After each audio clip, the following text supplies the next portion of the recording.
আমরা দাবি করি আমরা আল্লাহ রসুলকে ভালোবাসি। আল্লাহ রসুলকে ভালোবাসার পয়েন্টগুলো আমাদেরকে দেখিয়েছেন। আব্দুল্লাহ ইবনে যায়েদ ইবনে আব্দে রব্বিহির কথা মুসলমান একটু চিন্তা করো। সরওয়ারে কায়নাত দুনিয়া থেকে চলে গিয়েছেন।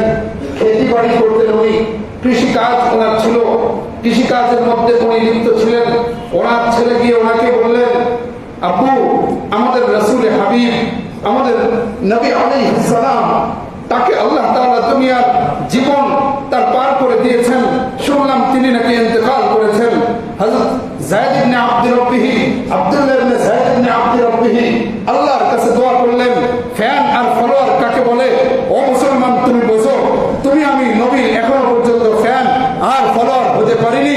তুমি আমি নবীর ভালোবাসা, নবীর ইশক, নবীর মহব্বত এখনো পর্যন্ত দেখানোর যোগ্যতা হাসিল করতে পারিনি। ওই সাহাবীদেরকে তাকাও, সাহাবীরা কি করেছেন।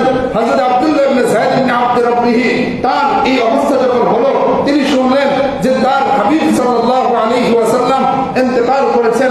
তিনি বেচেন হয়ে গেলেন, বেকরার হয়ে গেলেন, পেরেশান হয়ে গেলেন। চিন্তা ক্লিষ্টতায় তিনি আল্লাহর দরবারে এই কথা বলে ফেললেন, আল্লাহ, যেই দুটা চোখ দিয়ে আমার হাবিবকে আমি দেখতাম, হাবিবকে দেখার পরে জান্নাত জাহান্নাম দেখার মতো অনুভূতি ভিতরে তৈরি হয়ে যাইত, যেই নবীকে দেখার পরে ঈমান বাড়তো, মনে হতো জান্নাতে বসে আছি।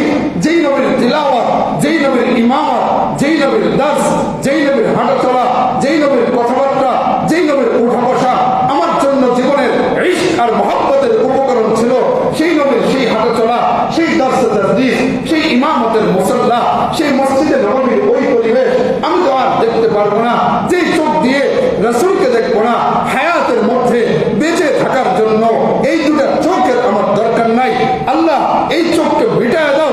জান্নাতে যখন হাবিবের সাথে দেখা হবে, তোমার দিদার হবে, আমি আমার চোখ দিয়ে তোমাকে আর তোমার হাবিবকে দেখতে চাই। এর